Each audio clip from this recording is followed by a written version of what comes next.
اللہ اسی حوالے سے رکھی تھی تاکہ لوگوں کو ایک علمی شغف جو ہے وہ پیدا ہو، اور میں اس کو اپنی زبان میں کہتا ہوں کہ سنی اور ٹنی کا فرق پتہ چلے۔ ایک ہے سن سنا کے سنی بغیر کسی دلیل کے، اس کو میں کہتا ہوں سن سنا کے سنی ٹنی، ٹن کہتے ہیں جس کی ہوش کوئی نہ رہے، تو یہ ٹنی ہے۔ اور جو بکش مسلمان ہے کتاب و سنت کے دلائل کے ساتھ، اس کو صحیح کہیں گے یہ اہل سنت کے اہل سنہ کے منہج پر ہے۔ تو یہ سنی اور ٹنی کا فرق لوگوں کو پتہ چلے۔ اور میں پنجابی میں بھی ایک لفظ بولا کرتا ہوں کہ کھوتا گھوڑا برابر نہیں ہوتا، یعنی گھوڑے اور گدھے کو آپ برابر نہیں کر سکتے۔ جو بندہ کتاب و سنت کے دلائل کے ساتھ بات کر رہا ہے، اس کے مقابلے میں کہ جی فلاں عالم صاحب نے یہ کہہ دیا، بھائی اس عالم سے جا کے پوچھو کہ تیرے پاس کسی بات کی دلیل ہے یا صرف تیرا کہہ دینا ہی کافی ہے۔ تو گھوڑا اور گدھا کبھی برابر نہیں ہو سکتے۔ ایک بندہ پورے دلائل کے ساتھ بات کرتا ہے، کتابوں کے ریفرنسز دیتا ہے، دوسری طرف صرف حضرات فرماتے ہیں، بزرگ فرماتے ہیں، فلاں فرماتے ہیں، تو یہ گھوڑا گدھا برابر نہیں ہو سکتے۔ یہ سارے ٹنی ہیں، اور الحمدللہ ہم سنی ہیں منہج کے پوائنٹ آف ویو سے، نہ کہ فرقے کے طور پر۔ فرقہ واریت تو اسلام میں حرام ہے۔ دوسری اناؤنسمنٹ اسی حوالے سے کہ ہماری جب پہلی نشست مسئلہ نمبر 110A ریکارڈ ہوئی تھی،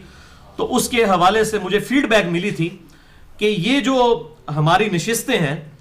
ان میں جو سوالات کرنے والے ہیں وہ ڈائریکٹ سوال کر رہے ہوتے ہیں، تو بعض اوقات سوال کی ریکارڈنگ اس میں نہیں آتی۔ تو اس کا حل اب یہ نکالا گیا ہے کہ چٹ کے اوپر کوسچن لکھ کے دیں، میں اس چٹ کو پڑھوں تاکہ وہ سوال جو ہے وہ ریکارڈنگ کے اندر آ جائے، اس کی آواز بھی ریکارڈ ہو جائے، تو لوگوں کو پتہ چل جائے کہ اس حوالے سے کیا سوال ہوا ہے۔ باقی جو میری ذات سے ریلیٹڈ جو چیزیں ہیں، علماء کرائم کی طرف سے، مجرم علماء کی طرف سے جو الزامات لگائے گئے ہیں، اس پہ میری علیحدہ سے نشستیں پوری ڈیٹیل 6.5-7 گھنٹے کی مسئلہ نمبر 124A B C اور D ریکارڈ ہو چکی ہیں۔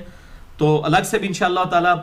ایک میرا پرسنل انٹرویو بھی مسئلہ نمبر 110 کا ہی کسی ایک ورژن C D یا E F تک کوئی نہ کوئی انشاءاللہ 1-to-1 انٹرویو بھی اس حوالے سے ریکارڈ ہو جائے گا۔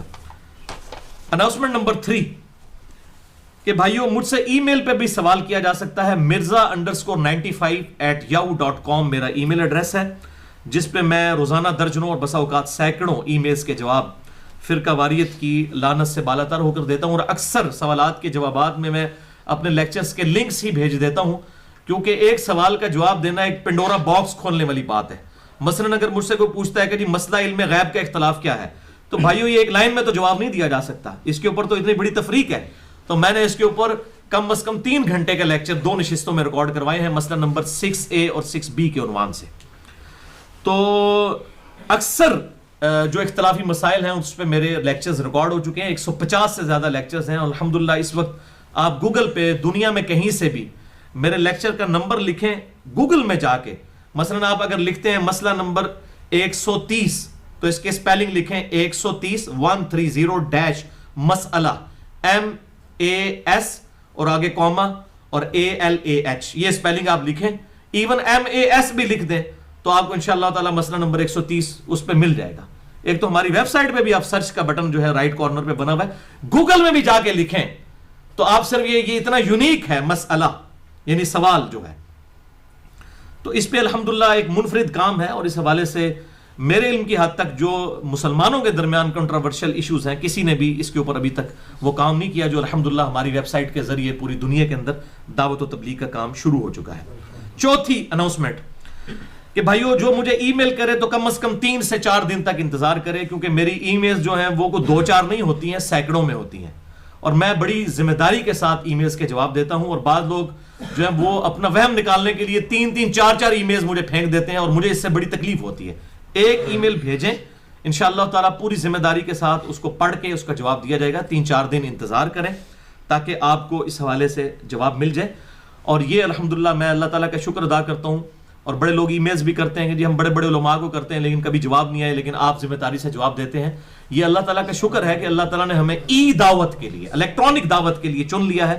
اور آج پوری دنیا کے اندر ایک بندہ کوئی رشیا میں بیٹھا ہے یا امریکہ میں یا یورپ میں، اور ٹیلنٹ پاکستان کے اندر موجود ہے، تو وہ اس کو اویل کر سکتا ہے انٹرنیٹ کے ذریعے۔ یہ بہت بڑا ایک سوشل میڈیا جو ہے ہمارے پاس، سمجھ لیں کہ ایک نالج کے اعتبار سے ایک ایکسپلوژن ہے، دعوت و تبلیغ کے لیے نئی راہیں کھل گئی ہیں الحمدللہ۔ ہمیں مسلمانوں تک دعوت پہنچانی ہو یا غیر مسلموں تک، یہ بہت زبردست ایک سورس ہے سوشل میڈیا کا، چاہے وہ فیس بک ہو یا یوٹیوب ہو یا کوئی اور ہو، الحمدللہ اس حوالے سے